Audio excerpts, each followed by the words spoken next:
Hi everybody. So today I'm going to do a review of the Companion Bible. So this is a hardcover. This is a regular size. This one measures out at 9 3/8 inches tall by 6 1/4 wide, and it is 1 3/4 inches thick. So we've got nice burgundy head and tail bands, plain white page edges. Book block is just slightly curved. So this one would be the burgundy hardcover. On the spine we've got the Companion Bible, King James Version, and Kregel. So just real simple and smooth, but a nice Bible. This one also is thumb indexed. So the thumb indexing on this one does look really nice. We've got black for the Old Testament, red for the New. Let me get you a little bit better shot of that. So it looks really nice. So it's going to be paper paste down liner. We do have a presentation page. It's on a glossy paper. It's a thicker paper, but not cardstock. Then we've got the Companion Bible here with just the line, so you could use this for whatever you want. Then we are going to have a few pages of blank Bible paper, so if you wanted to take some notes, you could. And we're going to get right into our title pages. So it's going to tell us that it's got 198 appendixes, so that's pretty neat. And this one has a ton of cover options. So if you didn't want a hardcover, there are all the different others. So lots of different ones. We're going to have a contents page. And you might be able to tell already that the print in this is nice and bold. So we're going to have a preface on this one. It was originally in 6 parts. Now it's all in 1 volume. It was done by E.W. Bullinger. He was once a clerical secretary for the Trinitarian Bible Society. So that is kind of neat. But this does tell us that it's not a new translation, nor an amended translation, and not a commentary. That gives us a little bit of information on the text. So we're going to have a preface, and it's going to explain how to use the information in the margins, as far as telling you to look for that small circle, but we'll see that inside the Bible. And I go into a lot more detail in my large print video that I have because it's just easier to see in that one. You can see that it lays nice and flat, and we're not even into the biblical text yet. So we've got the transliteration of Hebrew words, talks about the structures, the appendixes, all the abbreviations. And then we get into the book of Genesis, and it talks about how it is structured. So it's kind of different, and you have to spend a little bit of time with it to get used to it as far as how they do that, because it's pretty unique. And then we get into Genesis. So I'm going to get you a little bit closer here so I can show this a little bit better. So there's a line right here, and so within that little box is the biblical text, and then the rest of this is all of the notes. So I'm going to see if I can get a little bit closer to make it a little bit more clear.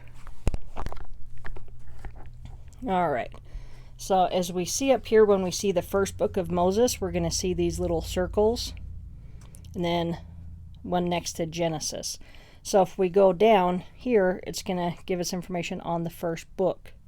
And it's going to talk about in relation to the books of the Pentateuch, as well as the Hebrew canon. Then we're going to see Moses ascribed to him, and it gives us some references. Then we've got Genesis.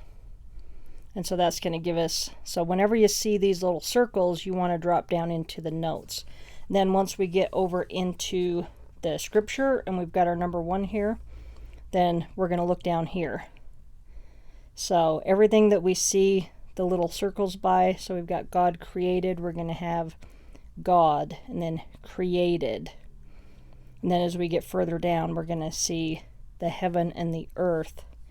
And so it makes it pretty easy to follow those, but if you just open this without taking the time to look at it, it might throw you off a little bit.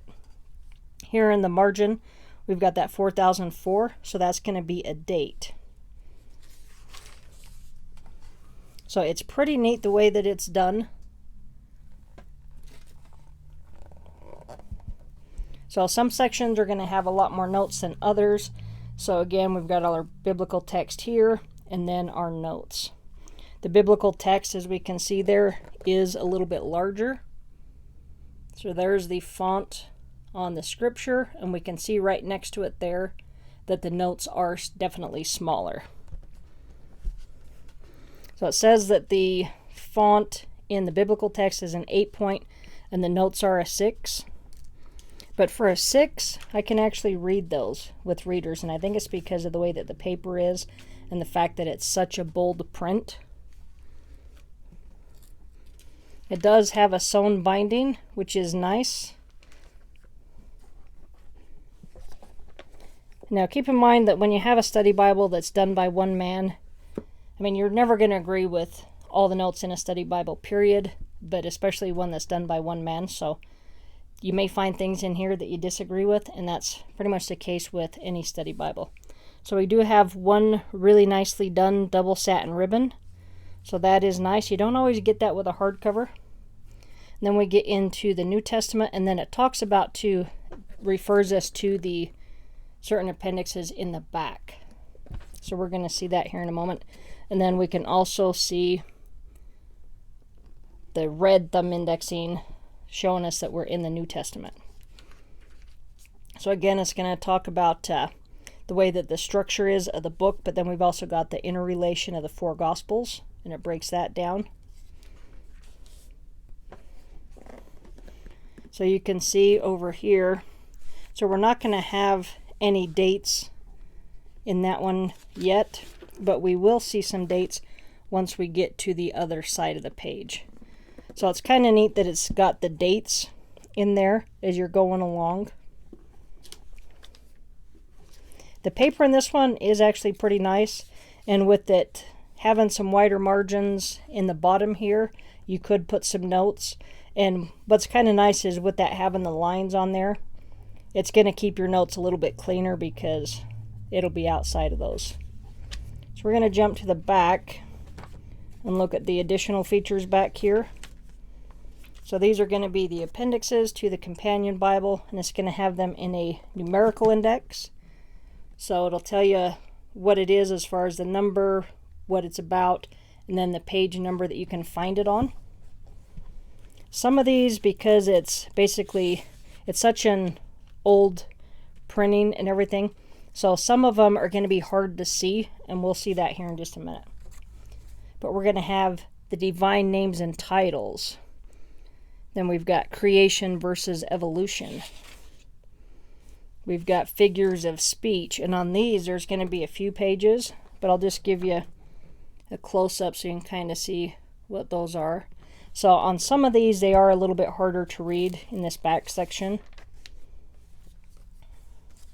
We've got the money and the weights and measures. We're going to have all of the proper names and how to pronounce them, so that is helpful.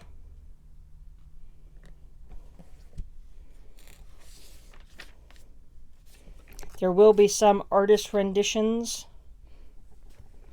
And then, so some of these here are going to be a little bit harder to see. Then we've got this appendix here, 168. Talks about the last 12 verses of Mark's Gospel. So that's kind of interesting. And then we're going to have some maps. So you can see that that's kind of hard to see. But I mean, the towns and everything, for the most part, I can still read those. Then we've got the different ages and dispensations of God's dealings with men. Then we've got Revelation, eternal purpose. Then we've got a general index. So this is going to break it down if you wanted to look at it alphabetically, like if you wanted to look at the apostles or the chronology of the patriarchs. It's going to tell you the number on the appendix and then what page you can find it on. So that does make that helpful. So I wanted to kind of flip through and show you some of the ones that might be a little bit harder to see, like some of the old charts. So you're also going to have artist renditions, so those are kind of neat. And then, so these are the ones that might be a little bit harder to read. So if you like this Bible, you can get it in the larger print, and then these will be a little bit easier to read. But a really pretty and neat Bible. I think it's pretty interesting to read through these and to read the different notes. I like to have a variety of Bibles, and so I do like this one. I'm going to show you this compared to the enlarged type edition, which is gigantic. So I will have to pull the camera back further so that you can actually see that,